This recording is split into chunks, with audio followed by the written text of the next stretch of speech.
வணக்கம். நம்ம area digital செய்திக்காக செய்தி வாசிப்பாளர் சாந்தி சிவா.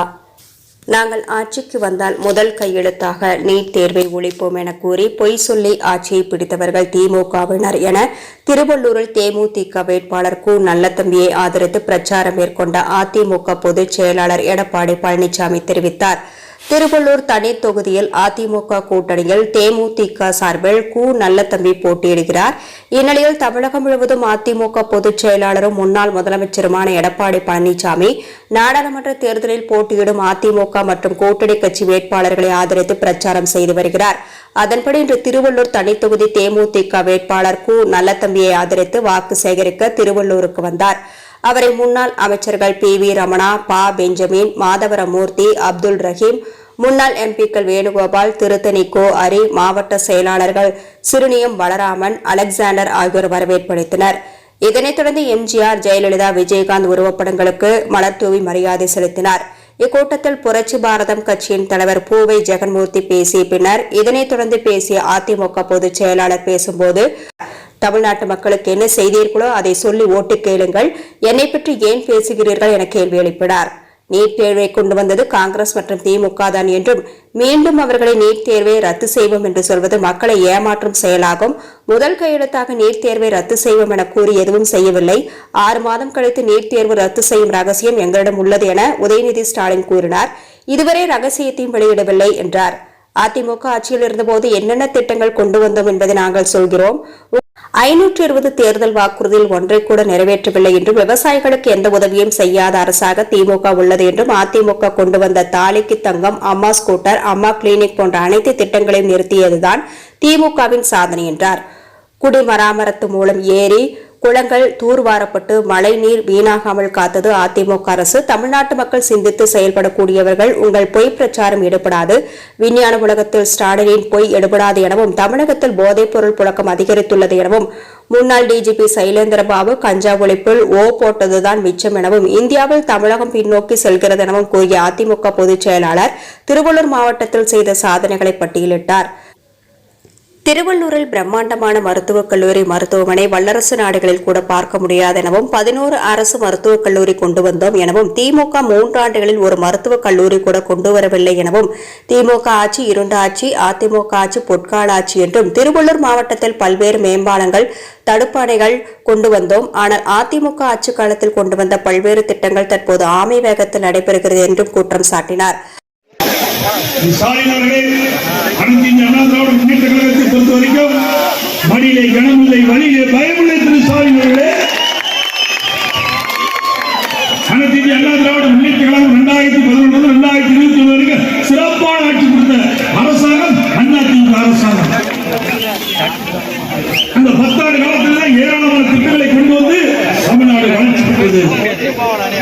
அதே போல கடந்த 3 ஆண்டு திராவிட முன்னேற்ற கழக ஆட்சியில என்ன திட்டங்களை கொண்டாந்தீங்க சொல்லுங்க. அதை எங்கேயுமே சொல்ல மாட்டேங்கிறாங்க. அதை பேச மறுக்கிறார். ஆனால் நாங்கள் ஒவ்வொரு கூட்டத்திலையும் அந்தந்த நாடாளுமன்ற தொகுதியிலே அனைத்து இந்திய அண்ணா திராவிட முன்னேற்ற கழக அரசு இருக்கின்ற பொழுது என்னென்ன திட்டங்களை கொண்டு வந்தது என்று புள்ளி விவரத்தோடு நான் குறிப்பிட்டு வருகிறேன். மக்களிடத்திலே நாங்கள் தகுதியாக என்னுடைய ஆட்சி காலத்திலே செய்த திட்டங்களை நாங்கள் குறிப்பிடுகிறோம். அனைத்து இந்திய அண்ணா திராவிட முன்னேற்ற கழகத்தை பொறுத்த வரைக்கும் நாங்கள் சொன்னதை இதுவரைக்கும் செய்து கொண்டிருக்கின்றோம்.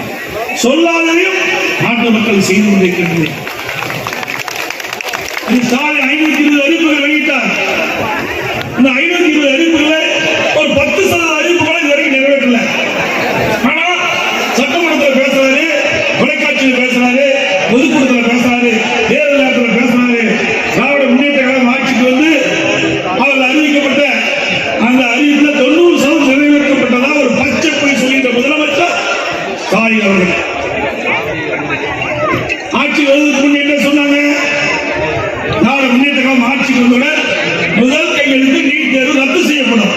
செஞ்சாங்களாங்க? செஞ்சாங்களா? அதுக்கு பிறகு உதயநிதி ஸ்டாலின் பல்வேறு பொதுக்கூட்டத்தில் பேசினாரே.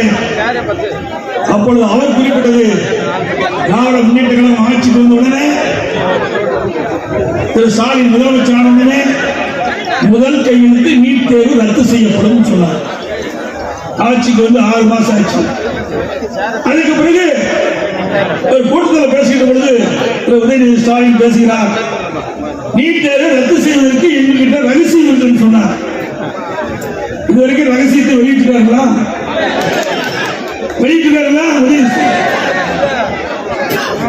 இன்ன வரைக்கும் மக்கள் கேட்டுட்டு இருக்காங்க. ஆட்சி பொறுப்பேற்று 3 வருடம் ஆக போகுது. நான் 3 ஆண்டு காலத்துல பத்திரமா ரகசியத்தை காத்து வைத்திருக்கின்ற யாருன்னா உதயநிதி ஸ்டாலின்.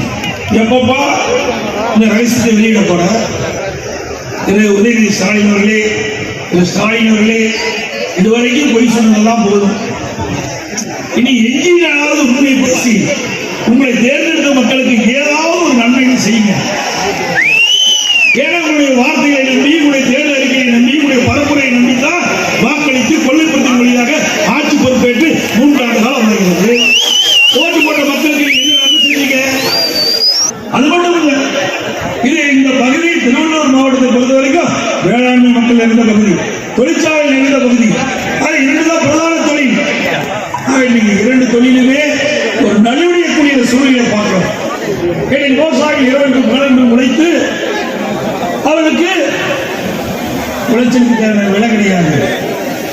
இன்னைக்கு திராவிட முன்னேற்ற கழக தேர்தல் அறிக்கையில் குறிப்பிட்டாங்க, திராவிட முன்னேற்ற கழக ஆட்சிக்கு வந்தா ஒரு கூட்டாளுக்கு 2500 ரூபாய் நெல்லுக்கு விலை கொடுப்போம் என்று சொன்னாங்க.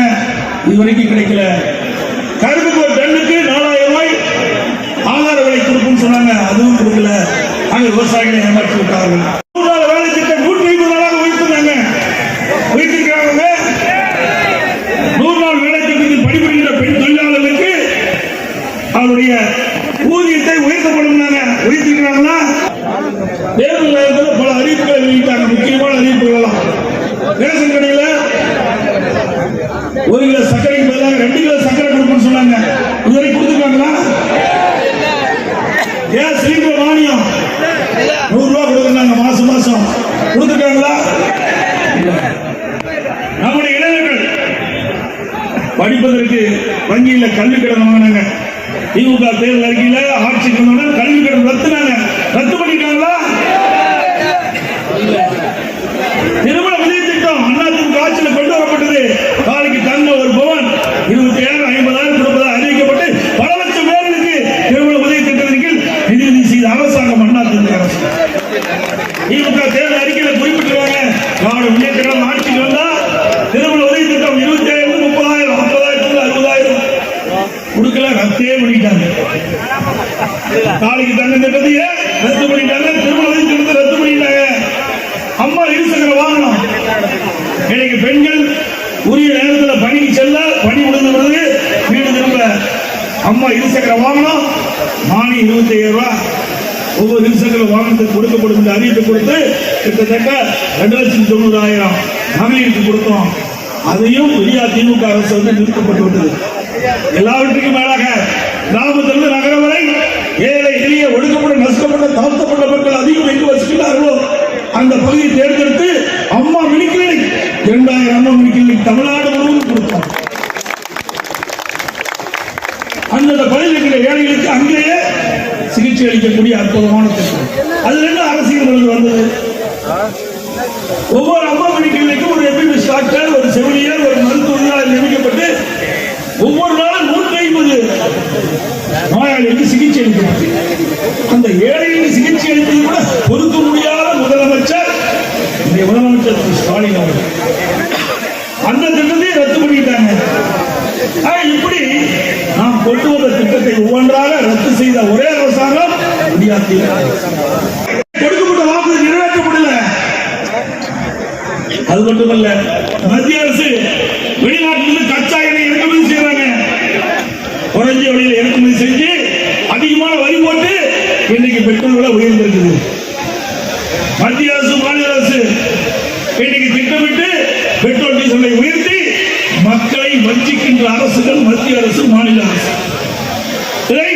டீசல் பெட்ரோலை குறைக்க வேண்டும் என்று தொடர்ந்து நாம் குரல் எடுத்துக் கொண்டே இருக்கிறோம்.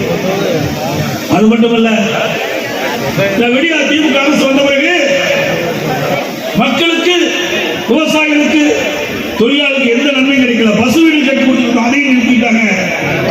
வெளியில கறவை மாடுகள், ஆடுகள், கோழி கொடுத்தோம், அதையும் நிறுத்திட்டாங்க. அது மட்டுமல்ல, இந்த மாவட்டம் ஏரியில் இருந்த மாவட்டம் பல ஆண்டுகளாக தூர் வாராமல் இருந்தது. ஏரி, குளம், குட்டைகள் எல்லாம் தூர் வாரப்பட வேண்டும். குடி பராமரிப்பு திட்டத்தின் மூலமாக உத்தரவு போட்டு இந்த மாவட்டத்தில் உள்ள ஏரிகள், குளங்கள் எல்லாம் தூர் வாரப்பட்டு பருவ காலங்களில் பெய்கிற மழைநீர் வீணாகாமல் சேமித்து வைத்த அரசாங்கம் அதிமுக அரசாங்கம். ஸ்டாலின் அவர்களே, விவசாயத்துக்கு நீர் தேவை. அந்த தண்ணீர் இருந்தால் தான் விவசாயம் செய்ய முடியும். குடிப்பதற்கு நீர் தேவை.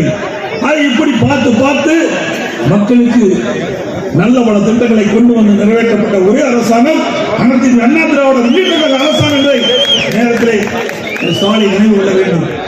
அது மட்டும் இல்லாம துப்பாக்கி சூட்டை பற்றி சொல்றார். தமிழ்நாடுலாம் எடப்பாடி பழனிசாமி இருக்கும் பொழுது துப்பாக்கி சூட் நடத்திட்டாங்க. இந்த துப்பாக்கி சூட் நடப்பதற்கு காரணமே சில அரசியல் கட்சிகள் தூண்டுதல் பேரில்தான் இந்த விரும்பத்தகாத நிகழ்வுகள் ஏற்பட்டுள்ளது. சிந்திச்சு பாருங்க. திராவிட முன்னேற்ற கழக ஆட்சி திரு கருணாநிதி அவர்கள் முதலமைச்சர் இருந்த காலகட்டத்தில் விவசாயிகள் பம்பு செட்டுக்கு அவருடைய மின்கட்டணங்களை யூனிட்டுக்கு 1 பைசா குறைக்க வேண்டும் என்று தமிழ்நாடு விவசாயிகள் சங்கம் தமிழ்நாடு முழுவதும் போராட்டம் நடத்தினாங்க. அப்பொழுது கோவையில் அந்த போராட்டத்தில் ஈடுபட்டுள்ள விவசாயிகள் மீது துப்பாக்கி சூடு நடத்திய அரசாங்கம் திமுக அரசாங்கம். ஸ்டாலின் அவர்களே, விவசாயிகளை குருவி சுடுவது போல சுட்டு வீழ்த்தீர்கள் இல்லையா? பல பேர் விவசாயிகள் போராட்டத்தில் ஈடுபட்ட விவசாயிகள் இருந்தார்கள். அந்த விவசாயிகள் எல்லாம் இன்னைக்கு பெருமநல்லூர்ல நினைவு மண்டபம் வைத்திருக்கிறாங்க. சேலம் மாவட்டம் பெத்தநாயக்கி மலையத்தில் இந்த போராட்டத்தில் ஈடுபட்ட விவசாயிகள் துப்பாக்கி சூட்டில் இறந்திருக்கிறாங்க. அவர்களுக்கு அங்கே நினைவு தூண் எழுப்பப்பட்டிருக்கிறது. அது மட்டுமல்ல,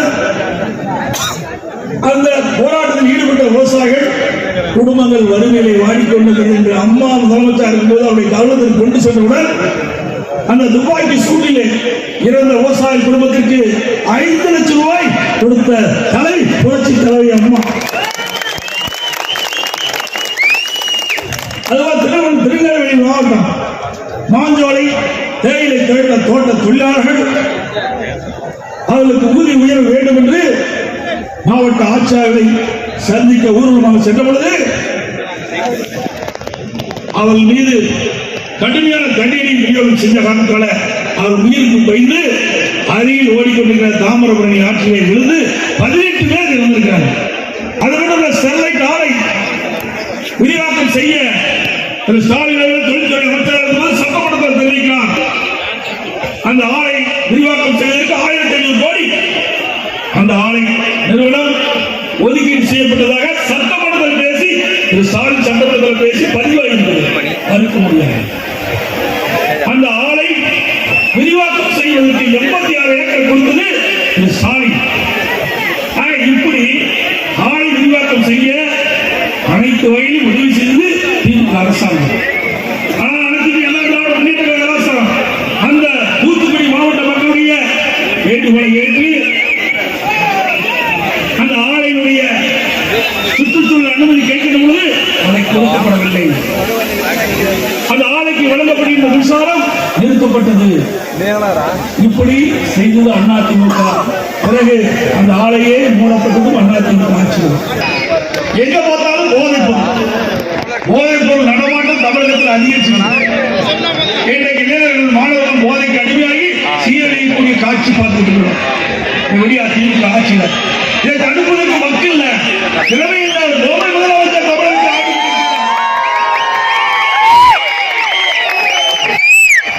என்ன நடவடிக்கை எடுத்தீங்க? இதுக்கு மீது டிஜிபி இருந்தார் சைலேந்திர பாபுன்னு ஒரு ரிட்டையர் ஆகி போயிட்டார். அவர் கஞ்சா ஆபரேஷன் 2.0, 3.0, 4.0 போட்டு கடைசி செய்திகளை உடனுக்குடன் தெரிந்து கொள்ள சேனலை மறக்காம சப்ஸ்கிரைப் பண்ணுங்க, லைக் பண்ணுங்க, ஷேர் பண்ணுங்க, மறக்காம பெல் பட்டனை கிளிக் பண்ணுங்க.